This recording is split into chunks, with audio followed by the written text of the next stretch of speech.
Ah non Marvel, ça va plus là, hein. À chaque fois que vous voulez des méchants français dans vos productions, vous nous ressortez Georges Saint-Pierre et tous ces sbires, hein, qui me donnent l'impression d'être à la grande époque où tu faisais pas attention sur Emule, tu téléchargeais Fast and Furious et c'était pas Vin Diesel, c'était Jean-Marc Généreux le type. Ah bon non, on est en France, merde, le pays des terroirs, on en a des vilains si vous voulez, hein. Regardez les deux derniers comme ils sont beaux là, hein, Pierre-Jean Chalençon et Christophe Leroy, hein. Le premier rate sa déco et sa permanente, hein, et le second a beau se prétendre chef, mais il rate systématiquement le dressage de ces plats qui ressemblent plus à des snuff movies qu'à de la gastronomie.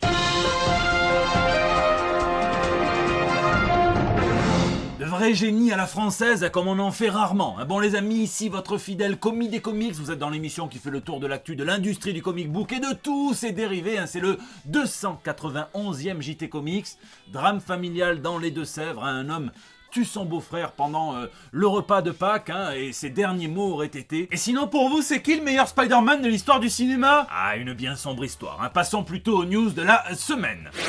Beaucoup. C'est la news insolite de la semaine, je vous en ai déjà parlé ici, mais Marvel a signé un accord avec le prestigieux magazine Shonen Jump pour des mangas exclusifs, mettant en scène des héros de comics Marvel, parfois certains créés pour l'occasion. Celui qui fonctionne le mieux, je vous l'avais dit, c'est Deadpool, à tel point que les deux éditeurs ont eu l'idée d'organiser un gros crossover, puisque regardez, qui est-ce qu'on a vu apparaître à la fin du dernier chapitre en date, Toshinori Yagi, qui prend le petit Deadpool dans ses bras, qui fait tout frêle, un petit peu comme pour évoquer la puissance de ce manga, My Hero Academia, l'attraction, le pouvoir qu'il a sur ses lecteurs qui sont nombreux, bien plus nombreux que les lecteurs de comics. On le voit dans les chiffres de vente aussi bien au Japon qu'aux États-Unis et même sur les marchés européens. L'éditeur américain fait même faire des variantes cover à des artistes comics comme celle de Ryan Stegman que vous voyez là. Et puis bon, je pense que si jamais ce crossover sortait aux States, ça casserait le game. Et je vous laisse me dire dans les commentaires à quel point ce projet vous excite, sur une échelle allant d'un poil pubien incarné jusqu'à la demi-molle cosmique. Loki. Bon, on a clairement un problème avec la TVA, c'est pas Catherine de la Conta qui vous dit ça, c'est votre fidèle commis, je parle évidemment de la Time Variance Authority, qu'on a pu encore un petit peu plus découvrir dans la version MCU, dans le dernier trailer de la série Loki, cette police temporelle chargée de veiller à ce que la timeline se déroule bien, qui opère depuis la zone nulle, située en dehors du temps et de l'espace, et qui pourtant ici ressemble à un combo salon-cuisine d'un vieux porno des années 70, Moi, si jamais on est la police temporelle et qu'on cautionne ce formica et cette moquette, je me mets à faire mon Francis Lalanne et je dis que je ne reconnais pas leur autorité. D'autant que forcer Loki à réparer ses propres erreurs temporelles, c'est un petit peu comme demander à Jack l'Éventreur de devenir chirurgien gastro-entérologue. En attendant, je sais pas vous, on va en parler d'ailleurs, puisque je suis invité jeudi soir en live sur la chaîne Twitch de mon poteau Omegazel. J'y serai avec Maxime, le forgeron de Nous Sommes des Héros, on va parler de tout ça, mais moi cette dernière bande-annonce m'a vraiment donné envie de voir ce projet Disney+, qui autant à mon goût se foire quand ils essayent de raviver la magie de Captain America 2 version ultra fade avec la série Faucon et Bucky, mais est plutôt très très bon quand ils sont sur des projets métatextuels, un petit peu comme WandaVision, et ce projet là qui est même métatextuel à la base dans les comics, puisque la Time Variance Authority, la continuité dans les comics, c'est un grand truc, et que c'est Walt Simonson qui crée ça dans son run emblématique de Thor, et pour rendre hommage, c'est inspiré aussi de Mark Grunwald, un artiste qui était ultra à cheval sur la continuité, comme s'il était cowboy, à qui on avait d'ailleurs confié le soin de faire les fameuses encyclopédies officielles de l'univers Marvel. Pour le petit clin d'œil, dans les comics, tous les agents de la TVA étaient des clones de Mark Grunwald qui lui ressemblaient, et c'est appréciable de voir que Owen Wilson aussi lui ressemble, et je suis persuadé que ce n'est pas un hasard. On constate encore que Marvel Studios adore laisser tomber Loki, mais on peut être sûr que l'acteur de la comédie anglaise Sir Tom Hiddleston sera là pour nous, lui, je vous laisse me dire ce que vous avez pensé de ce trailer dans les commentaires.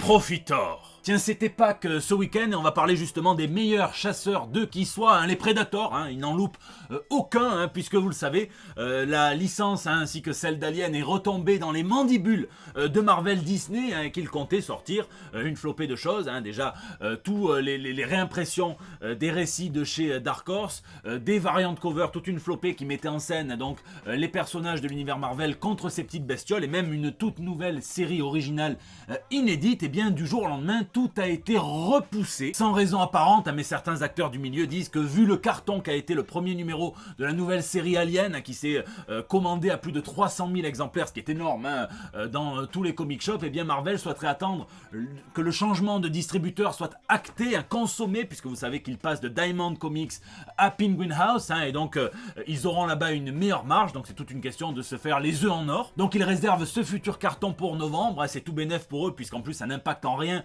la continuité Marvel, ça se déroulera dans une autre continuité, ça Diamond risque de ne pas apprécier, mais on peut dire que les Predators sont tombés sur de sacrés calculators. Mauvaise blague. J'anticipe, certains vont me dire ouais mais c'est Aquaman, c'est normal qu'il soit emporté par la vague d'annulation de chez Warner. Ah non, je leur dirais continuez de nager à contre-courant pour me proposer ce genre de vanne de pédiluve, mais ça n'a rien d'un poisson après plus d'un an quasiment à être totalement muet sur ses projets. La Warner attend le 1er avril pour nous annoncer que The Trench de James Wan et les New Gods d'Ava DuVernay et de Tom King tombent à l'eau. 8 jours auparavant, le PDG de Warner disait vouloir explorer les multiples opportunités offertes par le catalogue des personnages de chez DC avec plusieurs réalisateurs, plusieurs voix, ça c'est une opposition à la voix unique de Snyder et l'empreinte qu'il a laissée sur le DCEU. Mais alors, si jamais le film New Gods c'était pas l'occasion d'explorer quelque chose d'autre, eh bien je leur conseille d'aller explorer la sensation de s'asseoir sur un grill brûlant et de se faire cuire le cul à point. Les projets qui semblent encore intéresser la Warner, mais attendons 8 jours, on sait jamais, c'est le Superman de Ta-Nehisi Coates et de J.J. Abrams, les Amazones de Patty Jenkins, le Flash de Muschietti, le Batman de Matt Reeves, demi-molle, les univers CW, le Hellblazer demi-molle par J.J. Abrams, Zatanna, demi-molle, et Hourman, et la série Naomi, j'en oublie peut-être, mais maintenant vous savez qu'avec la Warner, mieux vaut attendre au moins d'avoir la confirmation que le tournage a commencé avant de se réjouir. Sinon, double blague chez Marvel, vous avez sûrement vu passer ça, mais l'acteur qui incarne le nouveau Captain America dans la série Falcon and the Winter Soldier, Wyatt Russell, aurait quitté les réseaux sociaux après avoir été harcelé, menacé de mort. Alors ça pourrait être ironique aussi, puisque dans une interview quelques jours auparavant, il déclarait aimer jouer des personnages clivants. Il disait que c'était amusant, et que certaines personnes lui disaient « Ah, mais t'es pas Steve Rogers !» Bah oui, c'est exactement le but de la manœuvre. Mais on sait à quel point les réseaux sociaux peuvent regorger de champions. Et bon, en réalité, en fait, c'est un mensonge teinté d'une fine couche de vérité, puisque l'acteur n'a jamais eu lui-même de compte sur les réseaux sociaux, sur Twitter, sur Instagram. Non, en fait, c'était des comptes créés et entretenus par des fans qui étaient la cible de menaces de mort et autres effluves d'égout qu'on peut parfois trouver sur ces réseaux. Preuve qu'il faisait plutôt bien son travail et que les gens n'ont aucun discernement. Les posts de Disney, de Marvel étaient également visés par cela, et ça a poussé certains fans de DC à dire « Ah bah ouais, vous voyez, eh bien, c'est pas que les fans de Zack Snyder qui sont soi-disant toxiques, gna gna gna, restore the Snyderverse. » Et je trouve ça presque mignon de revendiquer une forme d'universalisme de la connerie. Mais le plus intéressant avec Wyatt Russell, c'est la façon dont il approche son personnage et surtout le matériau source, les comics, puisqu'il dit qu'il a été effrayé par l'histoire riche de son personnage. Heureusement qu'on lui a pas demandé d'incarner un Red Richards ou un Batman, mais il dit qu'il a eu peur, ne serait-ce qu'en lisant la page Wikipédia du personnage avec ses 19 versions dans le multiverse. Du coup, il a laissé tomber les comics, il a préféré lire le script, et en lisant le script, ça lui a paru plus naturel d'étudier le personnage de Steve Rogers tel qu'incarné par Chris Evans. Et c'est sûr, c'est beaucoup plus facile d'étudier le cul de l'Amérique que le personnage créé en 1986 par Mark Gruenwald, on y revient, et Paul Neary. D'abord, c'était le Super Patriote, puis il a été Captain America, puis l'US Agent. Moi, c'est pas à cause de lui que je trouve que la série est foireuse, mais je reste un petit peu amer que Marvel ne lui ait pas fait une petite sélection des chapitres les plus importants de l'histoire de son personnage, d'autant qu'il n'y en a pas non plus 36 pour lui faire ses devoirs, et je reste fan d'un Johnny Bernthal qui, lui, n'a pas hésité à se plonger en long, en large et en travers dans l'histoire du Punisher, et quand on voit le résultat, on se dit que c'est que mieux.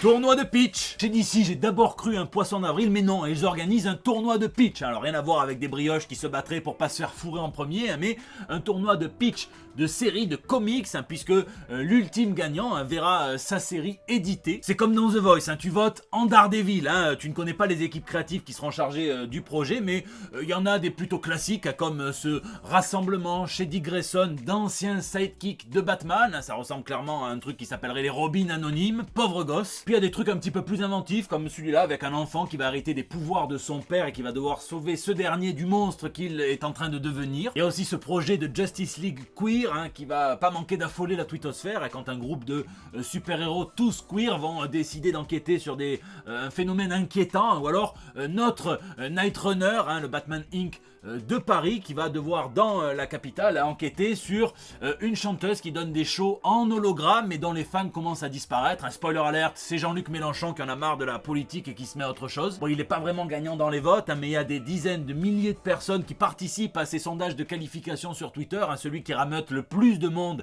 c'est clairement le Justice League Queer versus The Robins, les Robins anonymes. Près de 40 000 personnes, et moi perso, je vote clairement pour ce projet de Swamp Thing dans la Louisiane de 1905, ou ce crossover entre Lobo et Animal Man, dans lequel on nous dit que d'habitude quand il a fini un contrat, Lobo se barre.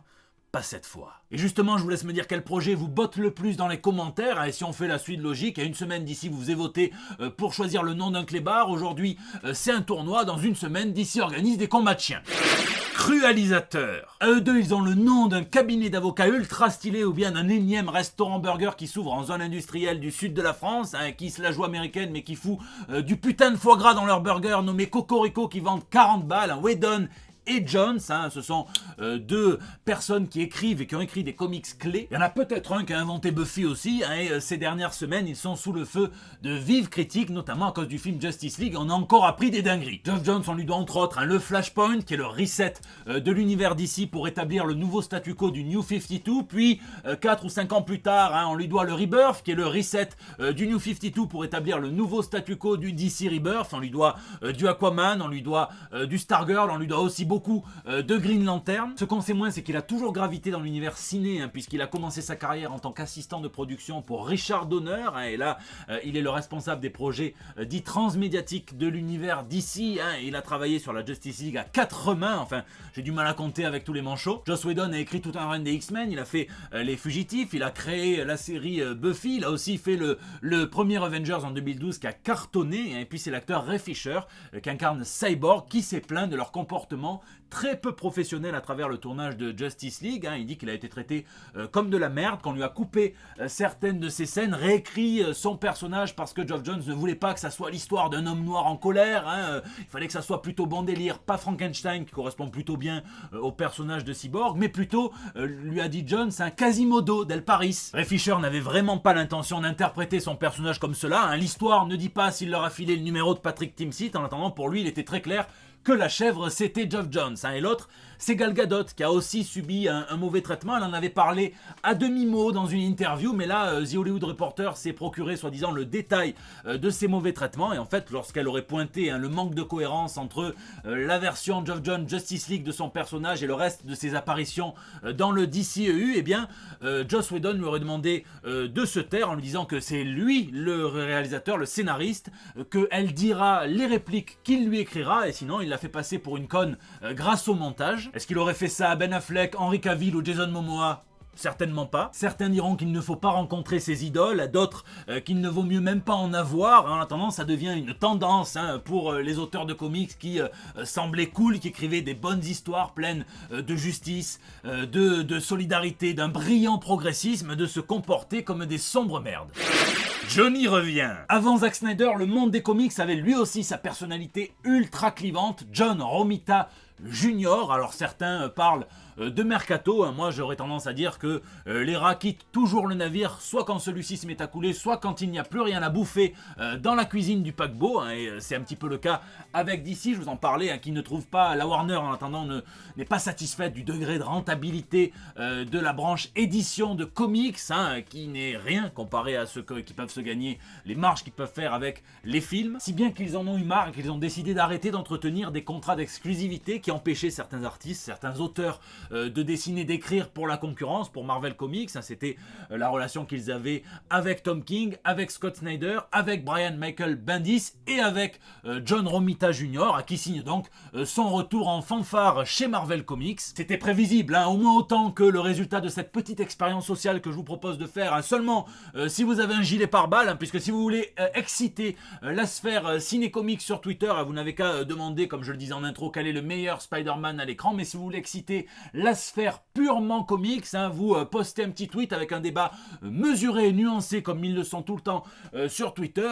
John Romita Jr., grosse merde ou Dieu vivant? Lisez, vous l'aurez compris, cette semaine frustré par l'épisode 3 du Faucon et du Soldat de l'hiver. J'ai voulu me replonger, j'ai pas tout fait parce que c'est très long, mais je me suis replongé dans le run de Captain America, d'Ed Brubaker et de Steve Epting. C'est quand même autre chose, il y a un autre niveau d'enjeu, une fine analyse de la société américaine en filigrane avec les personnages que Brubaker prend un plaisir énorme à écrire. Je me rappelais plus par exemple que le sérum du super soldat avait viré un petit peu poison dans les veines de Jack Monroe et que ça lui faisait voir comme des ennemis imaginaires un petit peu partout. Ça c'est extrêmement parlant et c'est plein d'autres fulgurances comme ça, ce run que je vous conseille absolument. Je crois que Panini l'a réédité dans son intégralité. Ça, et puis il y a toute une géopolitique puisqu'ils installent en merveille le personnage qu'il a créé, du soldat de l'hiver. Il y a ça, et puis dans la série il y a la ville de Madripoor qui me rappelle que pour en anglais ça veut dire pauvre, et donc ça m'a donné envie de relire toute la période où Wolverine s'est réinventé à Madripoor, mais la vraie Madripoor, celle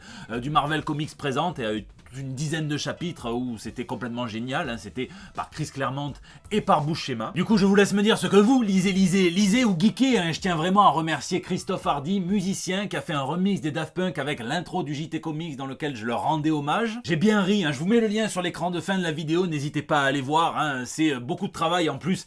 C'est très drôle, c'est la fin de ce JT Comics. Je vous remercie de l'avoir suivi, d'être toujours de plus en plus nombreux à être intéressés par mon travail, à mettre des pouces bleus, à partager sur Facebook, à tweeter, à retweeter, à m'incorporer dans vos stories Instagram, à en discuter sur mon Discord. Merci énormément. Je vous laisse réagir dans les commentaires sur YouTube où je réponds à chacun d'entre vous, parfois avec un petit peu de retard, mais on est là. Vous pouvez aussi réagir sur les réseaux sociaux, vous me laissez vos messages pour El Bando del Pueblo, votre espace de liberté depuis près de 300 JT maintenant. Je vous fais des bisous. Je vous donne rendez-vous jeudi pour un live avec Omega Zell, ou bien la semaine prochaine pour des nouvelles toutes fraîches. Scandale dans le milieu de la statue érotique. Il croit commander une figurine tirée d'un Milo Manara et reçoit le sexy Ned Flanders, un boule qui chamboule, une moustache qui fâche. Il quitte sa femme sur le champ pour avoir un petit peu plus d'intimité avec la statue.